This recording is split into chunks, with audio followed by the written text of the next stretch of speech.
Assalamualaikum warahmatullahi wabarakatuh. Saya Ruri Febrian, calon guru penggerak angkatan 7 kelas 19. Pada kesempatan kali ini, saya akan menyampaikan aksi nyata dari modul 1.4 tentang budaya positif. Sebelumnya, perkenalkan tim hebat saya. Calon guru penggerak Ruri Febrian dengan fasilitator Ibu Anis Fatuhalis dan pengajar praktik Ibu Rina Erlita. Tujuan aksi nyata ini adalah menciptakan murid yang merdeka dengan disiplin diri yang kuat dan menumbuhkan budaya positif di sekolah dengan meyakini nilai-nilai kebajikan universal. Berikut lini masa tindakan yang saya lakukan. Pertama, menghadap kepala sekolah untuk meminta izin melakukan diseminasi. Kedua, diseminasi pemahaman budaya positif kepada rekan sejawat di SMP Negeri 5 Curug Kabupaten Tangerang, yang di dalamnya berikut diskusi dan tanya jawab. Yang ketiga, koordinasi dan kolaborasi terkait proses penyusunan keyakinan kelas dan praktik segitiga restitusi. Setelahnya, saya melakukan koordinasi dan kolaborasi dengan memantau, merefleksi, dan mengevaluasi keyakinan kelas yang telah dibuat oleh murid dengan wali kelasnya. Selamat menyaksikan. Assalamualaikum. Waalaikumsalam warahmatullahi wabarakatuh. Sedang sibuk, Bunda? Oh, tidak. Silakan, Bu Ruby. Bunda, tugas saya menghadap Bunda untuk memohon izin waktu untuk diseminasi aksi nyata budaya positif yang ada di modul 1.4 program CGP. Saya butuh waktu untuk mengumpulkan rekan-rekan sedikit presentasi tentang acara ini. Rencananya, rencana saya di hari besok, Bun. Di hari Selasa? Iya. Ini full ya di hari Selasa itu ya teman-teman ya? Iya full. Terus saya juga ada supervisi ke kelas kan? Iya. Ada salah satu guru yang saya mau lihat cara mengajarnya. Bagaimana kalau diganti hari? Oke, ganti hari saya sudah konsultasi sama kurikulum ya. Ada opsi kalau tidak Selasa mungkin di hari Kamis. Hari Kamis. Ya, kayaknya ada orang nih di hari Kamis. Baik Bun, saya mohon izin ya. Nanti juga Bunda turut hadir dalam teknisinya nanti saya akan dibantu oleh operator, dibantu oleh juga. Mungkin waktu yang dibutuhkan kurang lebih 1 jam. Berarti rencananya dilaksanakan di jam berapa? Karena kita KBM-nya siang agar tidak mengganggu KBM, saya laksanakannya rencananya di sekitar jam 11, setengah 11 ya. Tapi sebelum guru-guru melakukan pengajaran di kelas. Ya, kalau sudah oke, nanti saya akan mohon bantuan humas ya menginformasikan ke guru. Iya, siap di. Silahkan melaksanakan. Terima kasih ya. Mohon doanya dan supportnya semoga hari Kamis berjalan dengan lancar. Semoga juga dimudahkan semua urusan ya.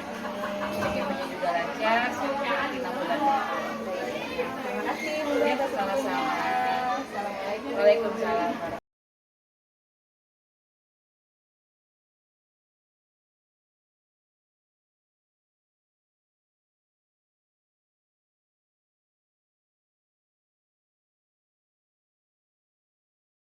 Baik, terima kasih atas kesempatan yang diberikan. Assalamualaikum warahmatullahi wabarakatuh. Waalaikumsalam. Selamat pagi rekan-rekan semua. Alhamdulillah di pagi hari yang mendung ini tidak menyurutkan semangat kita untuk terus belajar ya Bapak Ibu. Sebelumnya saya ucapkan terima kasih kepada Ibu Kepala UPT SMP Negeri 5 Curug, Ibu Neti Rismayanti MPD atas kesempatan yang diberikan. Juga kepada para PKS yang telah mendukung, mensupport apa yang menjadi tujuan saya hari ini, serta rekan-rekan guru yang sudah mau ikut andil dalam belajar bersama-sama untuk kemajuan sekolah ke depannya. Adapun Yang akan hari ini saya sampaikan terkait budaya positif di sekolah, hubungannya dengan modul 1.4 yang berada pada modul calon guru penggerak.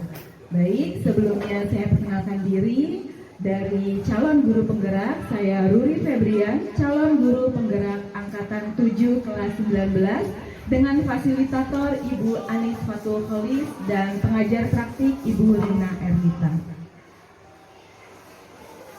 Adapun tujuan dari aksi nyata ini adalah pertama, saya ingin menciptakan murid yang merdeka dengan disiplin diri yang kuat, serta menumbuhkan budaya positif di sekolah dengan meyakini nilai-nilai kebajikan universal. Adapun lini masa tindakan atau langkah-langkah tindakan yang telah saya lakukan sebelum melakukan aksi nyata ini, tentunya pertama saya menghadap kepada Ibu Kepala Sekolah untuk meminta izin melakukan diseminasi kepada rekan guru akan pentingnya penanaman budaya positif di sekolah. Lalu di hari ini saya melakukan diseminasi pemahaman budaya positif kepada rekan-rekan pengajar, sesama pengajar di SMP Negeri 5 Curug, dengan mengumpulkan rekan-rekan guru untuk mendiseminasikan pemahaman materi akan budaya positif. Setelahnya, saya akan berkoordinasi dan berkolaborasi untuk memantau, merefleksi, dan mengevaluasi keyakinan kelas yang telah dibuat oleh murid dengan wali kelasnya. Baik, poin utama dari budaya positif ini Bapak Ibu untuk menyebarkan pemahaman dan pengalaman penerapan budaya positif di sekolah. Tentunya di sekolah kita yaitu SMP Negeri 5 Curug Kabupaten Tangerang. Adapun konsep utama dari modul budaya positif terbagi menjadi 7 poin pokok berupa perubahan paradigma belajar, disiplin positif, kebutuhan dasar manusia, motivasi perilaku manusia, 5 posisi kontrol, keyakinan kelas, dan segitiga restitusi. Dengan pembelajaran paradigma baru, poin utama yang saya tuju adalah pembelajaran dengan merancang atau yang dirancang berdasarkan prinsip pembelajaran berdiferensiasi, sehingga setiap murid dapat belajar sesuai dengan kebutuhan dari tahap perkembangannya untuk mewujudkan profil pelajar Pancasila. Sedangkan untuk disiplin positif, saya yakin Bapak Ibu di sini sudah sangat memahami apa itu makna dari kata disiplin, dan kita sudah menerapkan terkait disiplin di sekolah. Hanya saja disiplin di sini apakah sudah masuk ke dalam disiplin positif atau masih disiplin penerapan disiplin yang biasanya kita terapkan di sekolah? Nanti kita lihat sama-sama ya Bapak Ibu, karena sebagai pendidik tujuan utama kita adalah menciptakan murid yang memiliki disiplin diri sehingga mereka dapat berperilaku dengan mengacu pada nilai-nilai kebajikan universal dan memiliki motivasi intrinsik bukan ekstrinsik. Jadi mereka itu berdisiplin diri karena dorongan dalam dirinya, bukan karena disuruh atau diminta atau dipaksa untuk disiplin di sekolah oleh gurunya. Sedangkan untuk kebutuhan dasar manusia, kita semua yakin, kita semua tahu bahwa poin utama dari kebutuhan dasar manusia itu pertama untuk bertahan hidup. Lalu untuk mendapatkan rasa kasih sayang dan rasa diterima. Juga untuk penguasaan, kebebasan, dan kesenangan. Sebenarnya apa sih poin utama dari kebutuhan dasar manusia ini? Mungkin nanti kita bisa berdiskusi sama-sama ya Bapak Ibu. Lanjut ke motivasi perilaku manusia. Poin utama dari motivasi perilaku manusia adalah dorongan yang timbul secara sadar pada diri seseorang. Untuk apa dorongan itu? Untuk menghindari ketidaknyamanan dan hukuman. Jadi anak-anak kita nih di sekolah memiliki motivasi dalam setiap perilaku yang mereka tunjukkan. Mereka itu menghindari loh ketidaknyamanan dan hukuman, Sebenarnya kenapa sih anak-anak misalnya ada yang berperilaku kurang baik, lalu ada anak yang melanggar aturan, ada anak yang tidak suka diatur-atur. Sebenarnya mereka memiliki motivasi dari perilaku yang mereka tunjukkan kepada kita. Lalu mereka juga ingin mendapatkan imbalan. Imbalannya di sini berupa penghargaan dari gurunya. Kita sering ya Bapak Ibu memberikan motivasi ekstrinsik kepada mereka kalau ada yang berperilaku baik, kita puji, kita beri penghargaan dengan pujian, lalu menunjukkan rasa kasih sayang. Itu juga mereka sangat inginkan. Itu adalah motivasi intrinsiknya mereka. Lalu poin terakhir dari motivasi perilaku manusia ini adalah menghargai nilai-nilai kebajikan diri sendiri. Bapak Ibu, ada yang sudah memahami tentang teori kebajikan universal? Nanti kita bahas sama-sama ya Bapak Ibu. Lanjut, bahasan selanjutnya adalah 5 posisi kontrol guru. Bapak Ibu sadari nggak kalau ternyata selama ini di sekolah dalam kita melakukan kegiatan atau dalam melakukan aktivitas belajar mengajar di sekolah, ternyata kita itu memposisikan diri dalam beberapa posisi kontrol.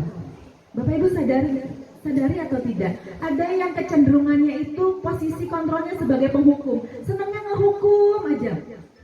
Ada anak melenceng sedikit dihukum, ada anak tidak sesuai pakaiannya dengan aturan sekolah dihukum, ada anak yang terlambat datang ke sekolah dihukum, ada anak yang tidak mengerjakan PR juga dihukum. Nah, itu berarti posisi kontrol Bapak Ibu itu ada di posisi sebagai penghukum. Lalu selain sebagai penghukum, ada juga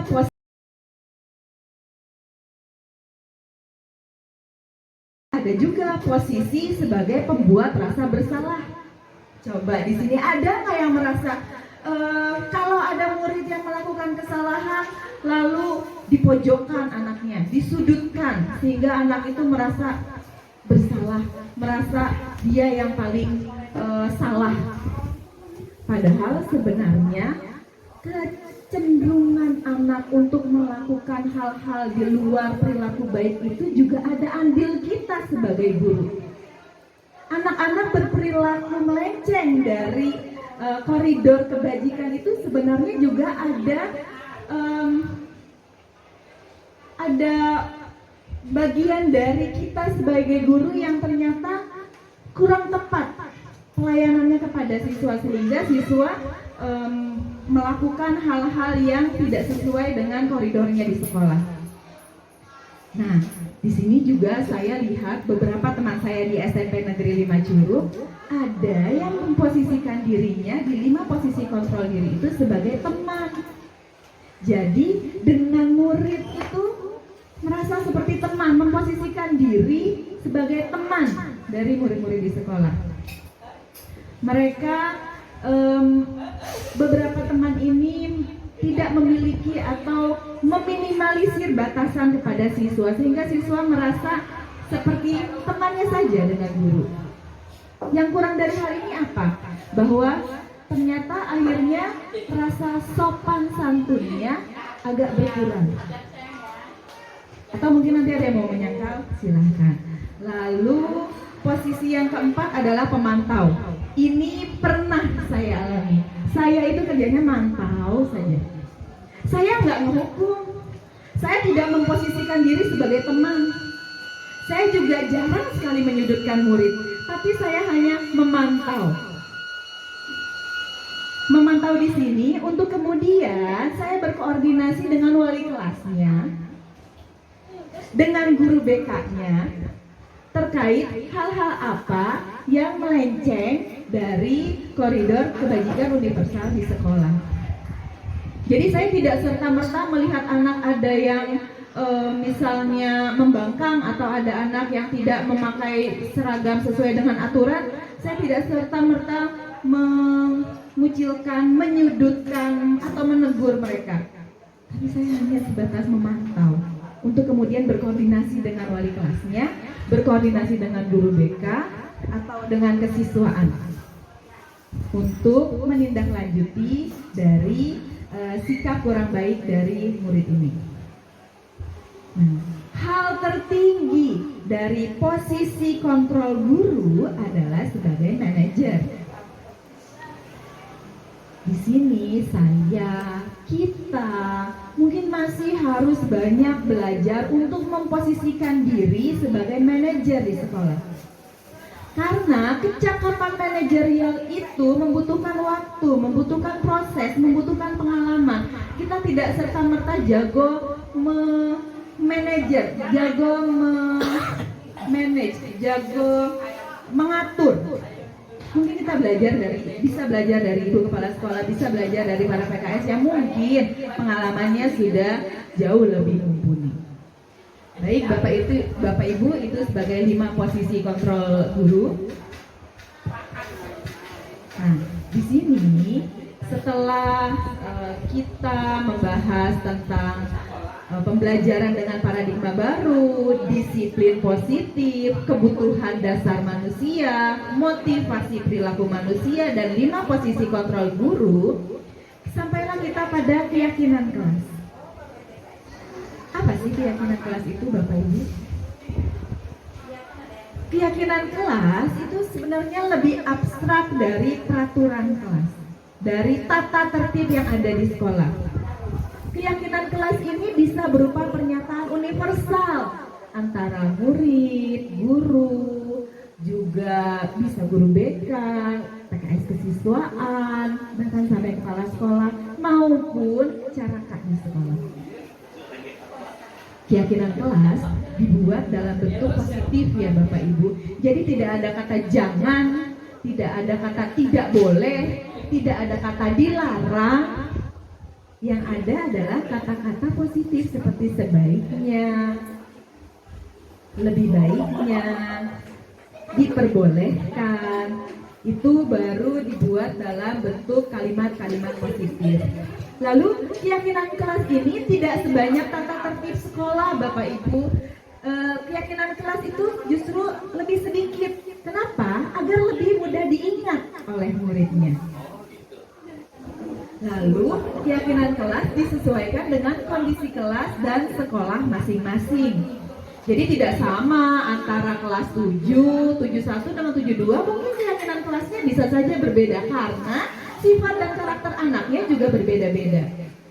Lalu keyakinan kelas antara kelas 8 dan kelas 9 juga pasti berbeda. Ada rasa senioritas misalnya. Itu juga akan mempengaruhi keyakinan kelas yang ada di kelasnya masing-masing. Lalu semua warga kelas dan sekolah sebaiknya dilibatkan dalam perumusan keyakinan kelas. Kedepannya nanti saya akan dibantu oleh Pak Tri Utomo untuk merumuskan keyakinan kelas di kelas berapa Pak Tri nanti? Kelas 7. Di kelas 7 kita akan belajar merumuskan keyakinan kelas, lalu memberikan pemahaman kepada anak-anak sehingga jadi poster keyakinan kelasnya. Lalu kita juga akan mendengar nanti testimoni dari anak-anak. Apa sih bedanya antara peraturan tata tertib sekolah dengan keyakinan kelas yang baru saja mereka rumuskan?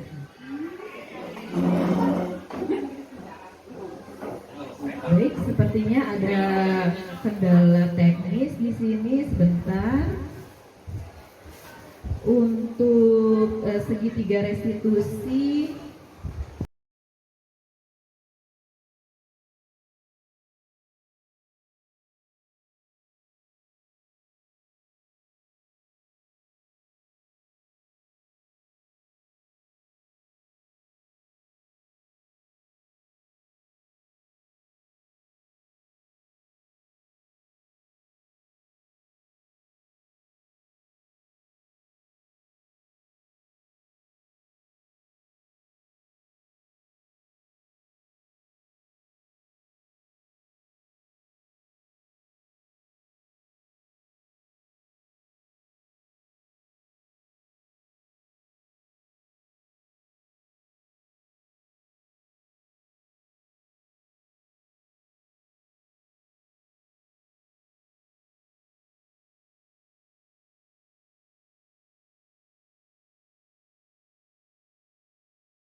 Selamat siang anak semua. Apa kabar hari ini? Baik.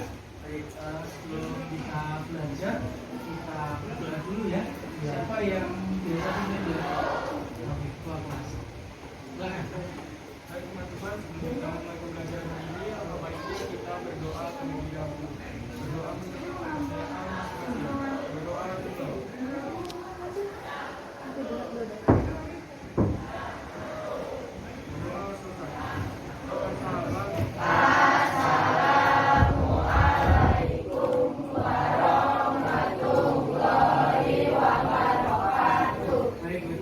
Selamat siang, apa kabar semuanya? Baik. Sehat semua? Sehat. Ya. Hari ini yang nggak masuk siapa saja ya? Siapa? Cika. Cika sakit apa Pak? Izin. Baik. Kemudian besok bisa bergabung lagi di kelas kita.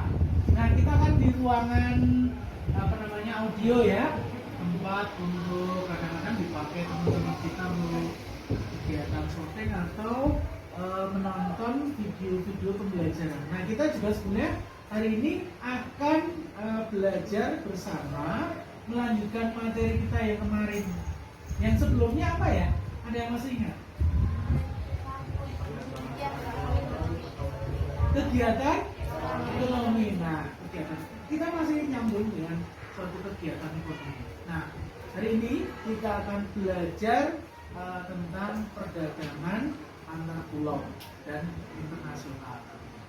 Nah, ini sering sekali kita dengar kata dagang. Kenapa itu? Kenapa? Siapa yang buang sampah itu? Tahu dapat? Dapat. Ada yang ngaku, ada yang buang sampah enggak? Enggak. Nah, oke, sebelum Pak Tri melanjutkan pembelajaran, kira-kira kalau kelasnya kotor, ada yang main buang sampah, kira-kira nyaman enggak ya? Ya, berarti kita wajib menjaga kebersihan kelas. Nah, sudah dibuat piket ya? Oke, berarti yang piket yang bertanggung jawab. Tapi tidak cuma yang piket. Yang bertanggung jawab siapa kira-kira? Semua wajib menjaga suatu kebersihan. Nah, oke. Terus kita lihat lagi ada salah satu teman kita. Nah, tuh baju belum dimasukkan. Kira-kira pantas enggak? Enggak. Oke. Kalau tidak pantas, harusnya bagaimana? Dimasukin gitu ya? Oke, baik. Nah, ini juga pembelajaran pembiasaan kita menyangkut karakter kita. Gitu ya? Tidak cuma belajar tentang pelajaran, tapi kita juga diajarkan karakter yang baik. Karena tadi menjaga satu kebersihan, kemudian kerapian, ya kan? Itu menjadi bagian kita. Nah, ini mudah-mudahan nanti kita bisa mulai terbiasa dari sejak dini. Baik, kita buat kesepakatan agar pada saat kita belajar nyaman semua. Kira-kira yang dibutuhkan di dalam kelas, kita itu butuh nyaman enggak? Nyaman. Nyaman, butuh bersih enggak? Butuh bersih. Kemudian butuh apa lagi? Wifi. Oh gitu. Enggak ya. Oke. Ya, mungkin nanti pas ujian. Kalau misalnya ada teman-teman, nah Pak Dwi juga pernah dengar, ada yang berkata kotor atau kasar. Kira-kira gimana ya? Pantas tidak? Berarti wajib apa ya? Saling mengingatkan gitu. Oke. Jadi tidak ada yang nanti tersinggung pada saat teman menegur kita. Nah, kita akan bersama-sama nanti menyepakati. Yang pertama tadi apa ya? Menjaga kebersihan kelas. Yang kedua, menjaga kerapian. Kemudian yang ketiga, saling mengingatkan, ya kan? Berkata yang sopan seperti itu. Oke, baik. Pak Tri akan mulai pembelajaran kita karena kita sudah bisa kondusif dalam kelas ini. Tapi kita lihat dulu nih, masih ada sampah enggak? Karena kita kan tadi sepakat tidak ada sampah di dalam kelas. Oke, kita lihat kanan kiri kita. Kanan kiri kita. Ya, boleh. Bagian masih ada sampah. Ya, tadi ada tisu di bawahku. Nah, boleh silakan berdiri dibuang ke tempat sampah. Nih. Oke. Di bawah maju ke depan. Yang ada sampah tadi. Berdiri, silakan berdiri.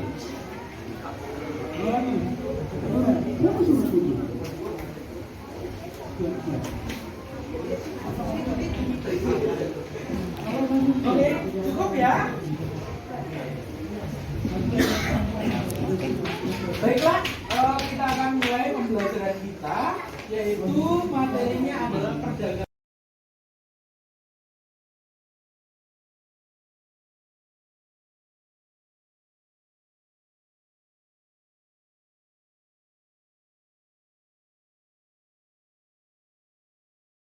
Assalamualaikum warahmatullahi wabarakatuh. Nama saya Abdilan Elwara dari kelas 83. Kemarin saya habis diarahkan tentang keyakinan kelas tentang kebersihan dalam kelas. Manfaatnya bagi saya adalah kelas itu dapat lebih bersih dari sebelumnya dan juga kesadaran teman-teman jadi lebih meningkat untuk mengurangi sampah di dalam kelas sehingga dapat kenyamanan dalam belajar. Terima kasih. Assalamualaikum warahmatullahi wabarakatuh. Perkenalkan, nama saya Nizar Katani dari kelas 83.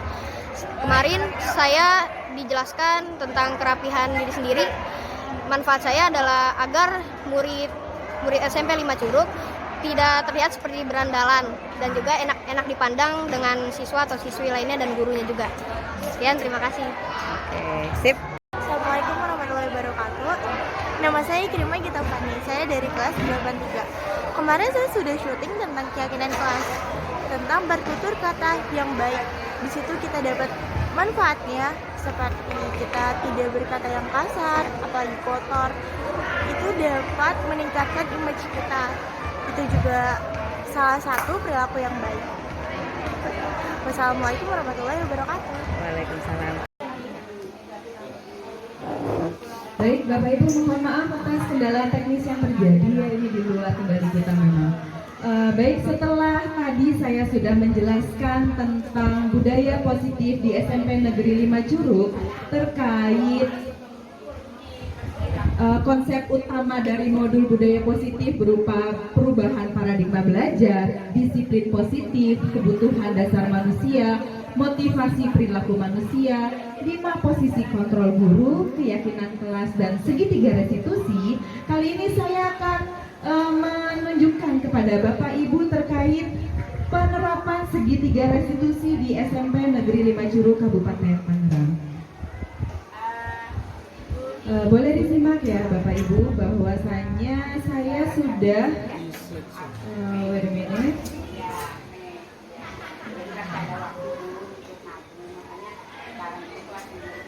Kalau lihat aja sepuin, Pak. Kalau lihat aja sepuin. Oke, sebenarnya saya sudah menerapkannya saat demonstrasi kontekstual pada modul 1.4.A.6 terkait budaya positif penerapan segitiga restitusi di sekolah saya, Ruri Febrian CGP Angkatan 7 kelas 19 dari Kabupaten Tangerang Provinsi Banten telah mendemonstrasikan secara kontekstual di SMP Negeri 5 Curug tempat saya mengajar.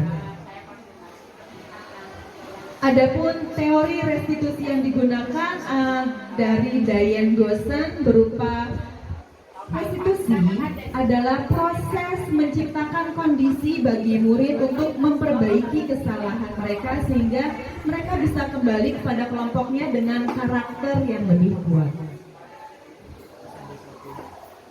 Di sini saya menunjukkan 2 contoh kasus di sekolah yang biasanya terjadi di sekolah terkait praktik restitusi. Kasus yang pertama adalah seorang murid kedapatan membawa bekal makanan berkemasan plastik ke dalam lingkungan sekolah. Sebenarnya membawa bekal itu baik ya Bapak Ibu, hanya saja yang tidak baik di sini adalah sekolah saya telah menerapkan program Kurasaki, kurangi sampah sekolah kita. Ini adalah program unggulan di Kabupaten Tangerang yang diinisiasi langsung oleh Bapak Bupati Kabupaten Tangerang, yaitu Bapak Ahmed Zaki Iskandar.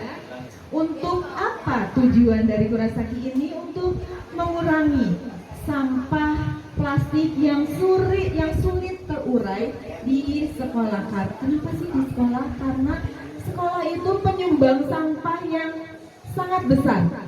Karena anak-anaknya jajan ya Bapak Ibu ya, dan kebanyakan jajanan anak-anak itu berkemasan plastik. Itu mengapa ini menjadi contoh kasus satu terkait Kurasaki, anak yang kedapatan membawa bekal makanan berkemasan plastik sudah pasti salah di sekolah saya.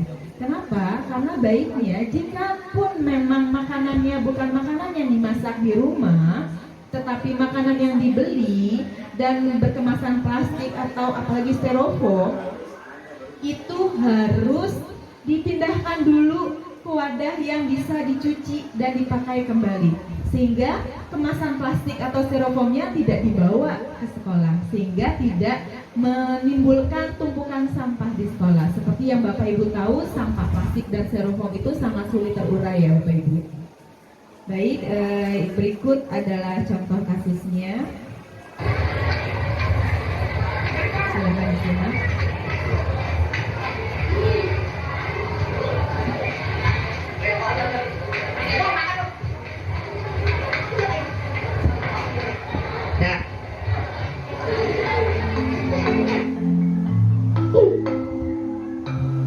Assalamualaikum Ibu. Waalaikumsalam Kakak. Selamat duduk. Kakak, kamu tahu kenapa Ibu panggil? Emang ada apa, Bu?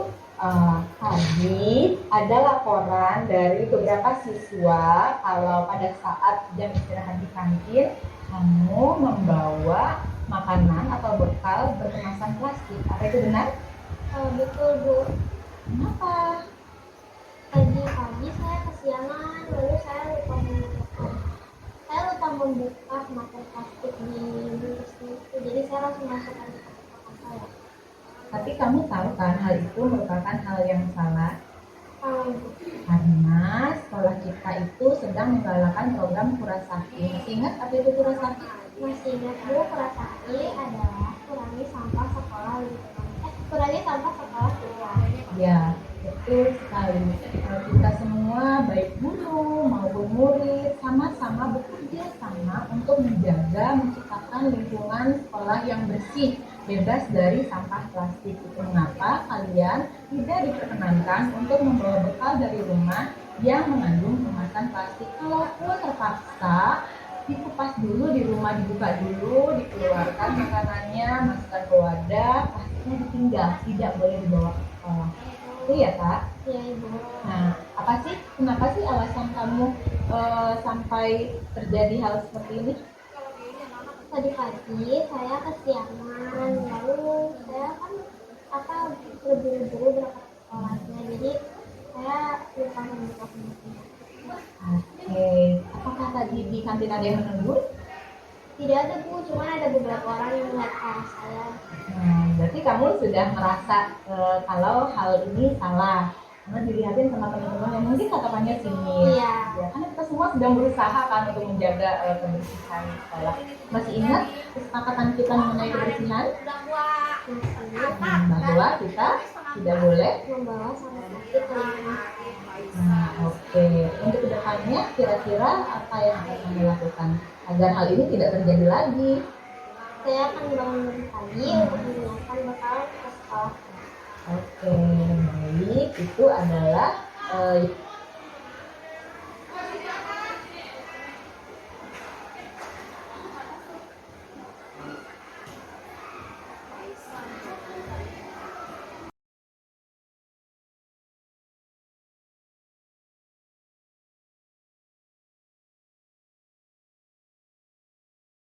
Video kedua terkait praktik segitiga restitusi yang ada di SMP Negeri 5 Curug Kabupaten Tangerang.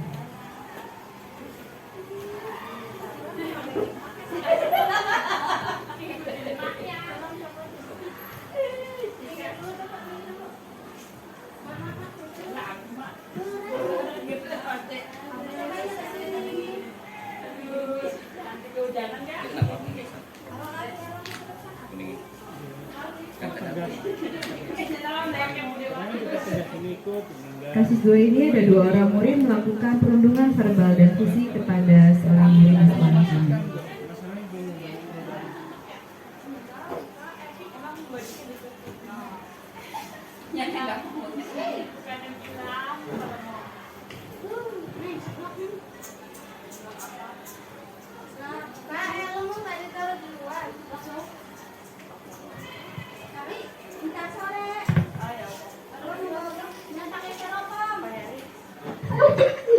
Gak usah nangis, masa dipegang nangis. Ya, Dinda. Ada lagi yang luka? Oke, kenapa sih? Tadi kejadiannya bagaimana? Ibu tidak melihat dari awal. Kenapa bisa sampai didorong? Oke, kalau gitu boleh Ibu panggil Tata dan Satria? Oke, Tata, Satria, atas kejadian tadi di tangga, kenapa sih bisa terjadi hal seperti itu? Oh, yang mendorong Tata. Tata, baru saja beberapa hari yang lalu kamu Ibu panggil karena membawa sampah masa plastik ke sekolah. Sudah melanggar peraturan atau kesepakatan di kelas kita. Sekarang ada kejadian lagi. Kenapa, Tata?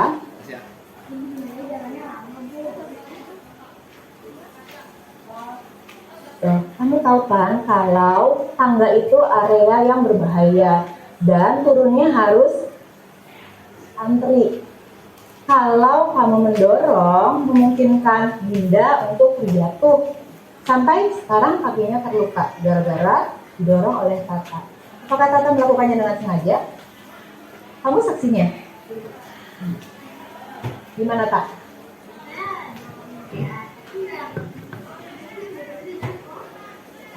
Apakah seperti itu? Benar, Dinda? Lalu, kamu tadi menurut teman-teman yang melihat berkata kasar juga kepada Dinda. Kenapa? Orangnya itu agak nolok ya, juga kayak sama orang tua. Apakah benar begitu, Dinda?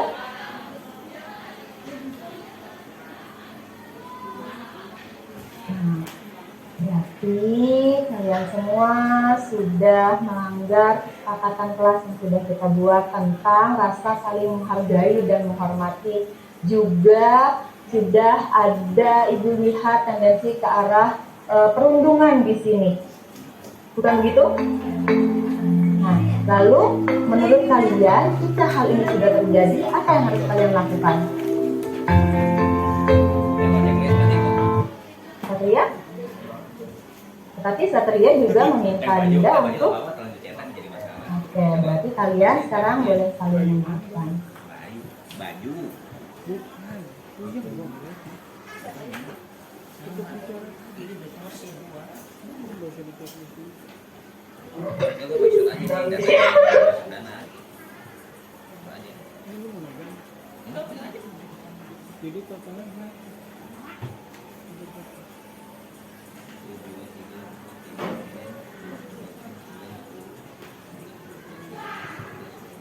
Baik Bapak Ibu, dalam contoh kasus kedua, proses restitusi yang saya lakukan adalah saya tetap berpaku pada 3 tahapan segitiga restitusi. Pertama, saya memvalidasi tindakan yang salah. Saya memvalidasi alasan 2 murid saya dan mengapa melakukan tindakan perundungan fisik dan verbal kepada temannya. Setelah saya memvalidasi alasan mereka, saya coba menstabilkan identitas mereka. Saya memberikan penguatan bahwa siapapun dapat melakukan kesalahan, namun perundungan adalah tindakan yang tidak dibenarkan. Tahapan terakhir dari segitiga restitusi yang saya lakukan adalah saya menanyakan keyakinan mereka. Keyakinan kelas yang sudah kita sepakati sebelumnya terkait rasa saling menghargai dan menghormati ternyata sudah mereka cederai. Sehingga ada baiknya kita berpaku pada tahapan segitiga restitusi ini agar kedepannya murid-murid di sekolah berpaku pada keyakinan kelas yang sudah dibuat sebelumnya. Baik Bapak Ibu, itulah yang sudah saya kompilasi dari pembelajaran pada modul 1.4 terkait budaya positif dengan sebentar saya buka lagi presentasi awalnya. Kesimpulannya adalah bahwa tujuan utama saya dalam menciptakan murid yang merdeka dan berdisiplin diri yang kuat serta menumbuhkan budaya positif di sekolah dengan meyakini nilai-nilai kebajikan universal sudah terjewantahkan dalam contoh kasus yang saya tampilkan. Ada 2 kasus tadi terkait penerapan segitiga restitusi. Saya ingatkan kembali kepada Bapak Ibu bahwa dalam modul budaya positif ini saya memiliki 7 konsep utama terkait perubahan paradigma belajar, disiplin positif, kebutuhan dasar manusia, motivasi perilaku manusia, 5 posisi kontrol guru, keyakinan kelas, serta segitiga restitusi. Dan keseluruhnya sudah saya jelaskan kurang lebih 1 jam ke belakang. Terima kasih atas atensi dan perhatian yang sudah Bapak Ibu berikan. Semoga kita sebagai tenaga pendidik ke depannya dapat berpaku pada keyakinan kelas yang sudah kita tetapkan, juga terkait penerapan budaya positif di sekolah, terkait motivasi perilaku manusia, 5 posisi kontrol guru. Kita semua dapat bersama-sama belajar, karena pendidikan itu sedianya dinamis ya Bapak Ibu. Kita tidak bisa menerapkan pembelajaran kolonial pada siswa-siswi kita yang sudah milenial. Jadi kita nggak bisa tuh ngajarin anak-anak pakai cara dulu kita diajarkan oleh guru-guru kita. Anak-anak sekarang pastinya jauh lebih kritis, sehingga kita sepatutnya memantaskan diri dengan terus belajar. Salah satunya melalui program guru penggerak ini. Di sini saya banyak sekali belajar terkait bagaimana menjadi seorang tenaga pendidik yang mumpuni, yang dapat memantaskan diri dengan perkembangan zaman. Jadi pendidikan itu dinamis ya Bapak Ibu, tidak statis. Pun halnya kita sebagai guru, ayo dong bergerak, jangan mau berada di zona nyaman saja. Yuk sama-sama kita membawa perubahan paradigma baru pada pendidikan di Indonesia pada umumnya, di Kabupaten Tangerang pada khususnya, dan lebih kecil lagi skupnya di sekolah saya yaitu SMP Negeri 5 Curug Kabupaten Tangerang. Sekian yang dapat saya sampaikan. Semoga apa yang kita pelajari sama-sama hari ini dapat memberikan kebermanfaatan yang lebih bagi kita semua. Jadi ilmunya tidak berhenti pada saya, tapi juga dapat diteruskan atau kita sama-sama melanjutkan untuk diterapkan di sekolah kita. Terima kasih Bapak Ibu, sekian yang dapat saya sampaikan. Wabillahi taufiq wal hidayah. Wassalamualaikum warahmatullahi wabarakatuh.